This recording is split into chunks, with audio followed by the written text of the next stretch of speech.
नमस्कार दोस्तों, स्वागत है मगन ट्यूटोरियल्स में। उम्मीद करता हूं सब लोग स्वस्थ होंगे, प्रसन्नचित होंगे और व्यस्त होंगे।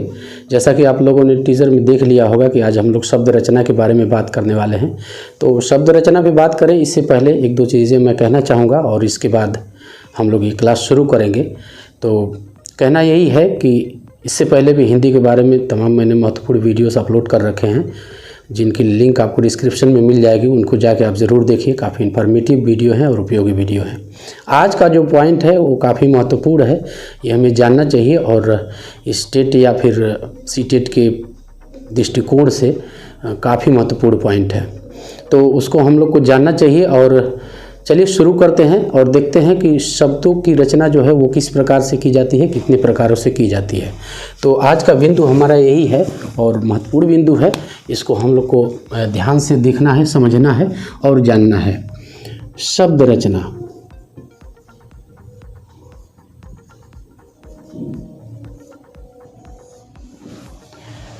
शब्द रचना सबसे पहले कहते किसे हैं और इसके बाद फिर हम लोग आगे बात करेंगे इसके बारे में।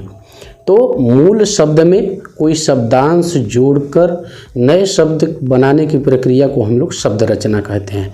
यानी कुछ ऐसे शब्द होते हैं, मूल शब्द या रूढ़ शब्द उनको कह लें, उसमें कुछ शब्दांश जोड़ते हैं हम लोग और फिर उसके द्वारा हम उस शब्द के अर्थ में परिवर्तन लाते हैं और ये जो पूरी प्रक्रिया है वही शब्द रचना कहलाती है। क्लियर हो गया होगा। तो देखते हैं हम लोग ये कि शब्द रचना कितने प्रकार से की जाती है। शब्द रचना दोस्तों 4 प्रकार से की जाती है: उपसर्ग द्वारा, प्रत्यय द्वारा, संधि द्वारा और समास द्वारा।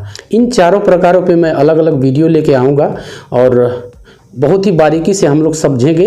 और बहुत सामान्य सी चीज़ है, लेकिन जब हम परीक्षा हाल में जाते हैं तो इन सारी चीज़ों को लेकर के हमें कन्फ्यूज़न हो जाती है और फिर इन चीज़ों को न समझने के कारण हम कहीं न कहीं गलतियां कर जाते हैं।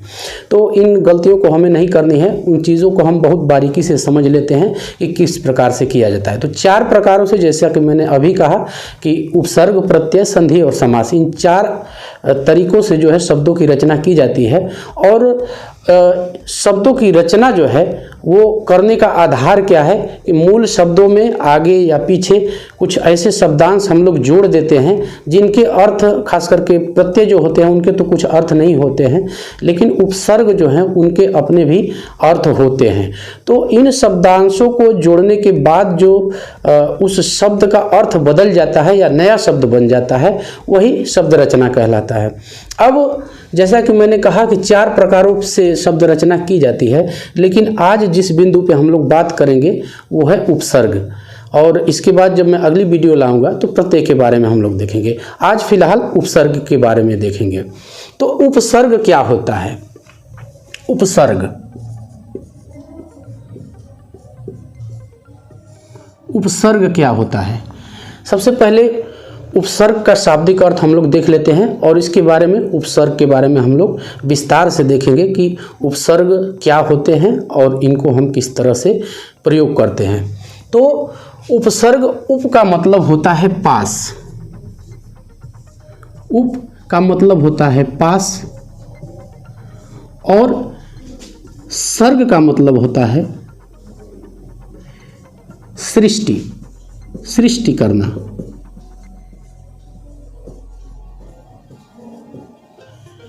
इससे स्पष्ट है कि ऐसे शब्दांश जो मूल शब्द के पहले आकर के नए शब्दों की रचना करते हैं उन्हीं को हम लोग उपसर्ग कहते हैं। यानी ये आदि से शुरू होते हैं और जो मूल शब्द होता है उसका अर्थ बदल देते हैं। एक उदाहरण द्वारा इसको मैं स्पष्ट करने की कोशिश करता हूं और हम लोग समझते हैं कि उपसर्ग को और किस तरह से अच्छी प्रकार से समझा जा सकता है। जैसे एक शब्द मैं यहाँ पे लिखता हूँ, वो शब्द है हार। हार, इसका वैसे तो शाब्दिक अर्थ होता है पराजय,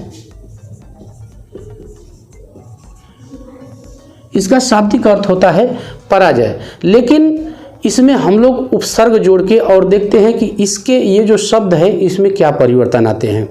तो एक शब्द मैं पहले लिखता हूँ, दूसरे पेन का मैं यहाँ पे प्रयोग करूँगा।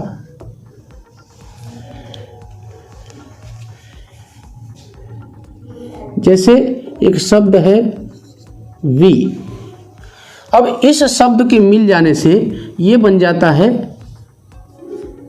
विहार। ये उपसर्ग हमने जोड़ा है, ये ध्यान देने वाली बात है, ये हमने यहाँ पे उपसर्ग जोड़ा है। और विहार का अर्थ होता है घूमना, पर्यटन से संबंधित है।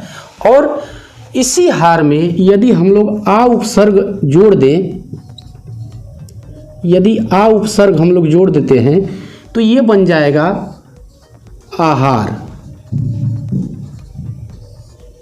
आहार का मतलब सभी जानते हैं भोजन। इसी में सम यदि हम लोग जोड़ दें, एक उपसर्ग होता है सम, ये संग ना आप समझिएगा, ये सम ही होता है। और इसको जब जोड़ देते हैं तो ये हार बन जाता है संहार, जिसका मतलब विनाश से होता है। और एक और शब्द इसमें जोड़ते हैं, ये शब्द नहीं उपसर्ग, एक और उपसर्ग जोड़ देते हैं प्र उपसर्ग। यदि इसमें हम लोग जोड़ दें, प्र उपसर्ग जोड़ दें यदि हम लोग इसमें, तो ये बन जाता है प्रहार, जिसका अर्थ है चोट करना।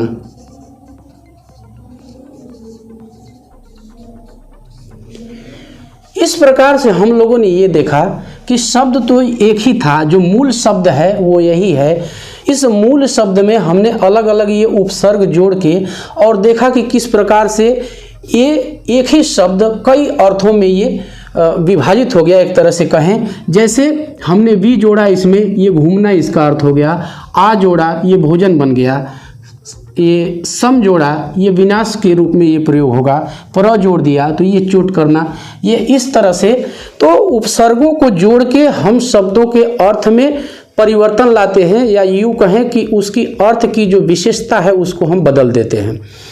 एक चीज़, दूसरी चीज़ जानने वाली ये है कि उपसर्गों का प्रयोग जो है मूल शब्द के पहले होता है। उप मतलब होता है पास, और सर्ग का मतलब होता है सृष्टि करना, यानी ऐसे शब्दांश जो मूल शब्द के पहले आकर के नए शब्दों का निर्माण करते हैं या वर्तमान शब्द के अर्थ में परिवर्तन ला देते हैं, उन्हीं शब्दों को हम लोग कहते हैं उपसर्ग। अब उपसर्ग को हमने परिभाषित कर लिया और ये हमने देख भी लिया कि किस तरह से उपसर्गों का प्रयोग करने के बाद शब्दों का अर्थ बदल जाता है। अब हम लोग ये देखेंगे कि उपसर्ग होते कितने प्रकार के हैं। तो दोस्तों, उपसर्ग कुल 5 प्रकार के होते हैं और उन 5 प्रकारों को हम लोग लिखेंगे यहाँ पे और 5 प्रकारों को समझेंगे। बहुत ज़्यादा उसमें कुछ है नहीं, लेकिन फिर भी एक चीज़ मैं आपको बताऊं कि यहाँ पे इस चीज़ों को हम लोग समझ लेते हैं और फिर इसके बाद इन पे आधारित मैं एक PDF भी आपको उपलब्ध कराऊंगा। इसी डिस्क्रिप्शन में आपको उसकी लिंक मिलेगी, आप वहाँ से डाउनलोड करके उसको देख सकते हैं। तो वो 5 प्रकार कौन से हैं, पहले उनको देखते हैं। पहला प्रकार जो है वो है संस्कृत के उपसर्ग।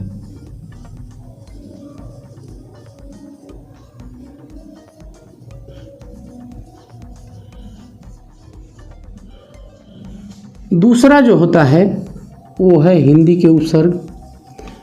अब ये आगे वाले शब्द आप लोग खुद ही बढ़ा लीजिएगा। तीसरा होता है अंग्रेजी के।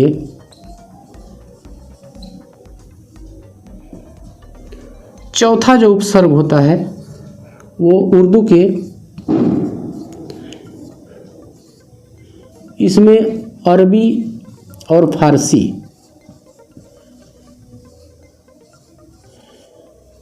इन दोनों भाषाओं के शब्दों के उपसर्ग आते हैं।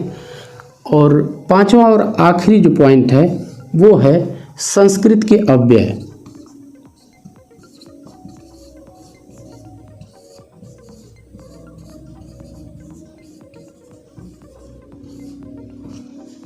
ये संस्कृत के अव्यय।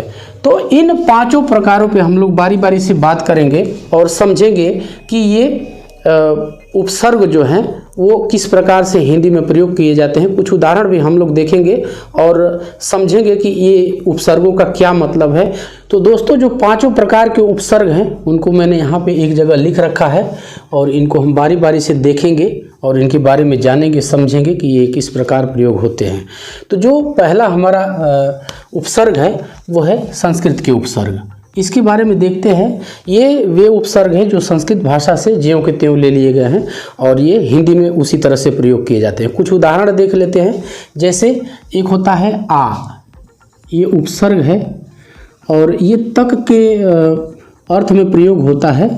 तक, इसका अर्थ होता है तक।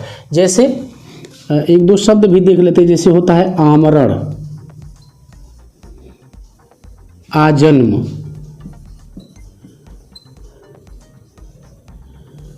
आजन्म, ये कुछ शब्द है तो ये आ उपसर्ग है। एक और उपसर्ग है, जैसे हम लोग ने देखा कि उत, एक उपसर्ग होता है इसमें उत, ये ऊंचा के अर्थ में, ऊपर के अर्थ में प्रयोग होता है। जैसे उत्कर्ष,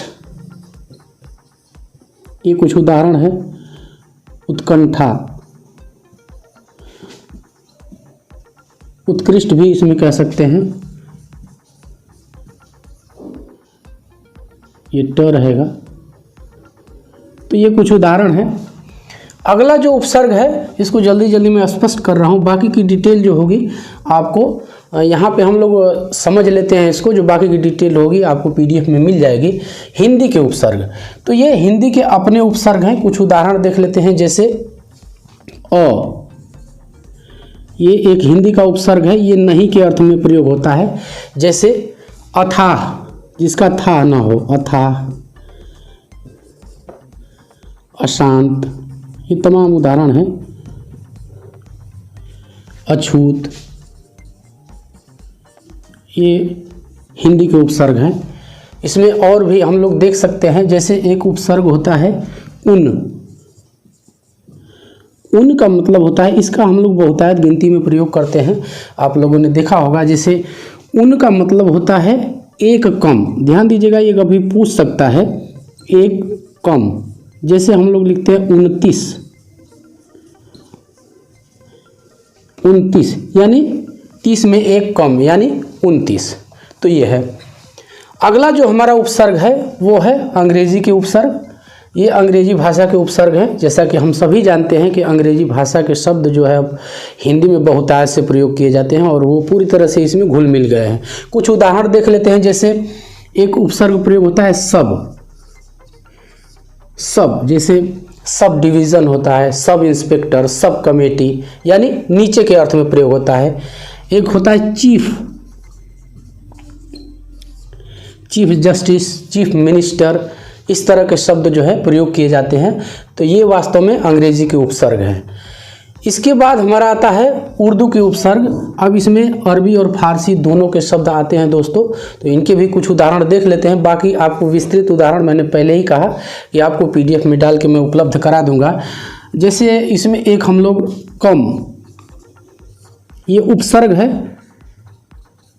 जैसे कमज़ोर, इससे बना शब्द है कमज़ोर। इसी तरह से एक शब्द हम लोग बहुतायत से प्रयोग करते हैं खुश, खुश, जैसे खुशदिल, खुशकिस्मत, खुश मिजाज, तमाम शब्द हैं जो कि इस तरह से हम लोग प्रयोग करते हैं। आखिरी जो हमारा पॉइंट है वो है संस्कृत के अव्यय। ये वास्तव में संस्कृत के अव्यय होते हैं, लेकिन इनका प्रयोग उपसर्ग की तरह हम लोग करते हैं। तो इसके भी कुछ उदाहरण हम लोग देख लेते हैं। जैसे एक इसमें हम लोग उपसर्ग प्रयोग करते हैं पुनर, ये फिर से के अर्थ में प्रयोग होता है, फिर से। जैसे कुछ शब्द जैसे पुनर्जन्म, पुनर्जन्म, पुनर्विवाह, पुनर्मिलन, ये तमाम शब्द हैं जो कि इस उपसर्ग से बने हैं। एक और भी उपसर्ग हम लोग देख सकते हैं संस्कृत का, जो है कि सह, ये अव्यय है वास्तव में, इसका मतलब होता है साथ। जैसे सहचर, सहयोगी, सहकर्मी, इस तरह से तमाम है। बाकी के जो उदाहरण होंगे वो मैं एक पीडीएफ में डाल के, मैंने पहले भी कहा है कि आपको मैं उपलब्ध करा दूंगा। तो बस दोस्तों आज के लिए बस इतना ही था। एक रिक्वेस्ट रहेगी आपसे कि आप हमारे चैनल को लाइक, सब्सक्राइब और शेयर करें और इससे क्या होता है कि हमको एक प्रेरणा मिलती है और इससे प्रेरित होकर हम और अच्छे अच्छे कंटेंट बनाते हैं। जो अगला वीडियो होगा वो प्रत्यय के बारे में होगा। प्रत्यय कितने प्रकार के होते हैं और क्या होते हैं, तो उनके बारे में हम लोग विस्तृत चर्चा वहाँ पे करेंगे। आज के लिए इतना ही। उम्मीद करता हूँ कि आप लोग को ये वीडियो पसंद आई होगी। मिलते हैं अगली क्लास में, तब तक के लिए नमस्कार।